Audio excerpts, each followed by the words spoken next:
Assalamu alaikum, I'm Aisha and you're watching Samaa News. Here are today's headlines. Gulf hostilities have flared anew, with the US military saying Iranian missile attacks on Bahrain, Kuwait and other regional targets have been either thwarted or failed. US Central Command said the military downed Iranian drones targeting civilian ships and US forces in Kuwait and carried out strikes on Qeshm Island near the Strait of Hormuz following attempted attacks by Iran. According to Iranian state media, the country's Revolutionary Guards attacked the US Fifth Fleet headquarters located in Bahrain, as well as an airbase and helicopters in an unspecified regional country using missiles and drones, in response to what the IRGC described as a US attack on a communications tower south of Qeshm. Moreover, the US military has fired a Hellfire missile at a tanker heading toward Iran as part of a blockade being imposed by President Donald Trump. The US military's Central Command posted a video showing the missile strike the tanker and said it targeted the Botswana-flagged ship's engine room, disabling it. The Central Command said in a statement that the ship's crew ignored repeated warnings, failing to comply with directions from US forces multiple times. Kuwait has confirmed its first fatality following Iranian strikes, with authorities reporting one person killed and several others wounded. Officials say the attacks also caused damage to key infrastructure and diplomatic premises across the country. In response to the escalating security situation, Kuwait has temporarily suspended operations at its international airport. The Trump administration has proposed new tariffs of 10% and 12.5% on imports from 60 economies over what it says are failures to prevent the use of forced labor in supply chains. The proposal comes from the US Trade Representative's office and follows an investigation into trade practices deemed harmful to American commerce. The move is part of broader efforts by the administration to reshape trade policy after previous emergency tariffs were struck down by the US Supreme Court earlier this year.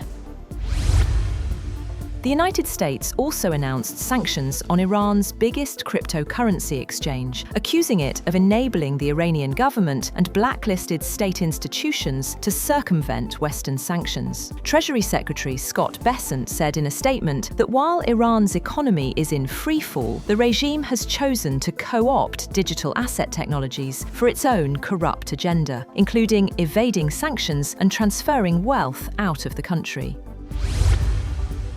President Donald Trump has dismissed reports that Washington and Iran have stopped communicating, calling them false. In a social media post, Trump said talks are continuing continuously and renewed his call for Tehran to reach a deal, saying the time has come to resolve the long-running dispute. He also acknowledged that no one knows where the ongoing talks with Iran may lead, but said it is time for Tehran to make a deal.